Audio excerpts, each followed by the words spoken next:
Cinema உலகத்துல காதல் மன்னன் அப்படின்னு சொன்னாலே நம்ம மைண்டுக்கு டக்குன்னு வர்றது மாதவன் தான். அலைபாயுதை படத்துல ஆரம்பிச்சு இன்னைக்கு வரைக்கும் கோடிக்கணக்கான பெண்களோட காதல் மன்னனாவே இருக்கிறாரு நம்ம மாதவன். நிஜ வாழ்க்கையில எப்படிப்பட்ட ஒரு கணவர் தெரியுமா? சமீபத்துல தன்னோட 27வது அனிவர்சரியை கொண்டாடின மாதவன் அவரோட திருமண வாழ்க்கை பத்தியும், சினிமாவில் நடக்கிற இந்த விவாகரத்தை பத்தியும், திருமணத்தை மீறிய உறவு பத்தியும் பல விஷயங்கள் பேசியிருக்காரு. அது மட்டும் இல்லாம இயக்குனர் மணிரத்னம் கொடுத்த ஒரு ரகசிய அட்வைஸ் பத்தி ஓபனா பேசியிருக்காரு. ஆனா இங்க ரொம்ப முக்கியமான விஷயம் என்னன்னா, மாதவன் தன்னோட மனைவி பத்தி பேசின பெருமையான விஷயம் இப்போ சமூக வலைதளங்கள்ல தளபதி விஜய் மற்றும் நடிகை த்ரிஷாவை பயங்கரமா விமர்சிக்க ஆரம்பிச்சிருக்காங்க. அப்படி விமர்சிப்பதற்கான காரணம் என்ன? அப்படி மாதவன் என்ன பேசினாரு?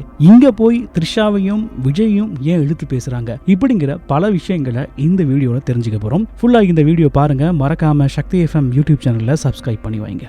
1999 ஜூன் மாதம் மாதவனுக்கும் சரிதாவுக்கும் கல்யாணம் ஆச்சு. இன்னைக்கு அவங்களுக்கு வேதாந்த் அப்படிங்கிற ஒரு சாம்பியன் மகன் இருக்காரு அப்படிங்கிறது எல்லாருக்குமே தெரியும்ல. இப்போ 27 வருஷமா ஒன்னா வாழ்ந்து முடிச்சதுக்கு அப்புறமும் மாதவன் கிட்ட உலகத்திலேயே உங்களுக்கு ரொம்ப பிடிச்ச நபர் யாருன்னு கேட்டா யோசிக்காம என் மனைவி சரிதா தான் அப்படின்னு சொல்றாரு. அப்படி என்ன சொல்றாருன்னா, என் லைஃப்ல சரிதா கிடைச்சதுக்கு நான் ரொம்ப கொடுத்து வச்சவன். அவ எனக்காகவும் என் குடும்பத்துக்காகவும் ரொம்ப கஷ்டப்படுவா. ஆனா அது அவ என்னைக்குமே வெளியில காமிச்சிக்க மாட்டா. அதுக்கான பாராட்டையும் எதிர்பார்க்க மாட்டா. என்னோட அம்மா அப்பாவுக்கு என்னை விட அவதான் பெத்த பிள்ளை மாதிரி அப்படின்னு உருகி இருக்காரு மாதவன். ஒரு சூப்பர் ஸ்டார் நடிகன் இவ்வளவு வருஷத்துக்கு அப்புறமும் தன் மனைவியை இப்படி கொண்டாடுறது சாதாரண விஷயம் இல்ல அப்படின்னு பல பேரு கொண்டாடிக்கிட்டு இருக்காங்க. இப்போ இருக்க இந்த சினிமா வாழ்க்கையில ஓரிரு வருடங்கள்லயே விவாகரத்து பண்ணிடுறாங்க அல்லது திருமணத்துக்கு மீறிய உறவுல இருக்காங்க. இப்படி வார பல சர்ச்சைகள் ஒரு சாதாரணமான விஷயம் ஆயிருச்சு. ஆனா மாதவன் கிட்ட நீங்க எப்படி இவ்வளவு அழகா நேர்மையா உங்க வைஃபுக்கு உண்மையா இருக்கீங்கன்னு கேட்டப்போ மாதவன் கொடுத்த பதில் தான் இப்போ சோஷியல் மீடியாவில் ட்ரெண்டான ஒரு விஷயமா மாறி இருக்கு. மாதவன் என்ன சொன்னார்னா, நான் சினிமாவில் எவ்வளவு அழகான ஆக்டர்ஸ் கூட நடிச்சிருக்கேன். எனக்கு அழகான பெண்களை பார்க்கும்போது ஈர்ப்பு வர்றது இயல்புதான். ஆனா ஒரு நாளும் என் மனைவிக்கு துரோகம் பண்ணணும்னு நான் நினைச்சதில்லை. விசுவாசமா இருக்கிறது தான் இருக்கிறதுலே ரொம்ப ஈஸியான வழி. ஏன்னா என் லைஃப்ல எனர்ஜியை போட வேண்டிய மற்ற முக்கியமான விஷயங்கள் நிறைய இருக்கு. உண்மையா இருக்கிறது என் குடும்பத்தோட குணம். மனைவிக்கு துரோகம் பண்றது எல்லாம் இயல்புக்கு மீறின விஷயம் அப்படின்னு மாதவன் சொல்லியிருக்காரு. அது மட்டும் இல்லாம நகைச்சுவையா ஒரு விஷயம் சொன்னாரு. நான் ஏன் தப்பு பண்ணல தெரியுமா?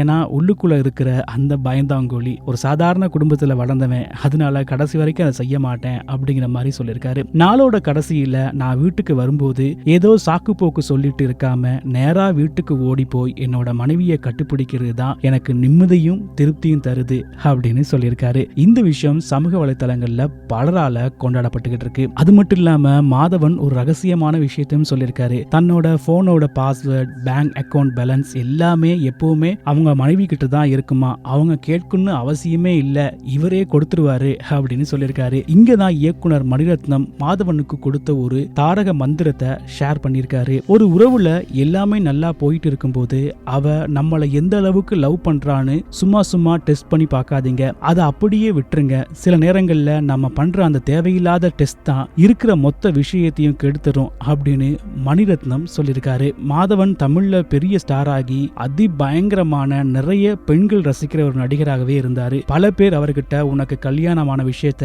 வெளியில சொல்லாத, ஏன்னா பெண்கள் ரசிகர்கள் உனக்கு குறைஞ்சிரும் அப்படின்னு சொன்னாங்களாம். ஆனா மாதவன் அதையெல்லாம் கேட்காம தனக்கு கல்யாணம் ஆயிடுச்சுன்னு முதல்ல அனௌன்ஸ் பண்ணாரு. படப்பிடிப்புக்கு போனா கூட தன்னோட மனைவியும் கூட்டி போவாராம். அது அவங்களுக்கு ப்ரூவ் பண்றதுக்காக இல்ல, தானும் எந்த தப்பான சூழ்நிலையிலையும் சிக்கிவிடக் கூடாது அப்படிங்கிற சுய கட்டுப்பாடு தான் காரணம் அப்படின்னு சொல்லியிருக்காரு. சரி, இப்போ விஷயத்துக்கு வருவோம். மாதவன் பேசின இந்த வீடியோ சோஷியல் மீடியாவில் பயங்கர வைரலான உடனே இந்த விஷயத்தை அப்படியே தளபதி விஜய் மற்றும் நடிகை த்ரிஷா கூட கம்பேர் பண்ண ஆரம்பிச்சிட்டாங்க. கடந்த சில மாதங்களாகவே சோஷியல் மீடியாவில் விஜய் அவரோட மனைவி சங்கீதாவை பிரிஞ்சு வாழ்றதாகவும் அவருக்கும் த்ரிஷாவுக்கும் இடையில் ஏதோ ஒரு உறவு இருக்கிறதாகவும் பல வதந்திகளும் விமர்சனங்களும் பரப்பப்பட்டு வருது. லியோ படத்துக்கு அப்புறம் இவங்க ரெண்டு பேர் பத்தியும் வர மீம்களுக்கு பஞ்சமே இல்ல. இப்போ மாதவன் பேசின இந்த விஷயத்த எவ்வளவு பெரிய ஸ்டாரா இருந்தாலும், சினிமாவில் எத்தனையோ அழகான ஹீரோயின்கள் கூட நடிச்சிருந்தாலும் மாதவன் தன் மனைவிக்கு துரோகம் பண்ணாம அவங்களுக்காகவே வாழ்ந்துட்டு இருக்காரு. ஆனா இங்க சில பேர் வைஃப தவிக்க விட்டுட்டு நடிகைகள் பின்னாடி சுத்திக்கிட்டு இருக்காங்க அப்படின்னு தளபதி விஜய டார்கெட் பண்ணி சோஷியல் மீடியாவில் பல பேர் விமர்சிக்க ஆரம்பிச்சிருக்காங்க. ஆனா இன்னொரு பக்கம் விஜயோட ரசிகர்கள் சினிமாவில் வர்ற வதந்திகளை வச்சு ஒருத்தரோட தனிப்பட்ட வாழ்க்கையை விமர்சிக்க கூடாது, மாதவன் சொன்னது அவரோட தனிப்பட்ட கருத்து அப்படின்னு சப்போர்ட் பண்ணிட்டு வராங்க. எது எப்படியோ மாதவன் சொன்ன அந்த விஷயம், அதாவது ஒரு ரிலேஷன்ஷிப்ல தேவையில்லாம டெஸ்ட் பண்ணக்கூடாது, சந்தேகிக்க கூடாது, விசுவாசமா இருக்கிறது தான் ஈஸியான வழி அப்படிங்கிற அட்வைஸ் இந்த காலத்துக்கு ஒரு தேவையான ஒரு பாடமா தான் பார்க்கப்படுது. மாதவனோட இந்த கருத்தை பத்தி நீங்க என்ன நினைக்கிறீங்க? அதே சமயம் இதை வச்சு தளபதி விஜய சோசியல் மீடியாவில் விமர்சிப்பது சரியா தப்பா? உங்களோட கருத்துக்களை கமெண்ட்ல சொல்லுங்க. இந்த வீடியோ பிடிச்சிருந்தா லைக் பண்ணுங்க, கமெண்ட் பண்ணுங்க, மறக்காம சக்தி FM யூடியூப் சேனலை சப்ஸ்கிரைப் பண்ணி வைங்க. இன்னொரு வீடியோல உங்களை சந்திக்கிறேன். வணக்கம்.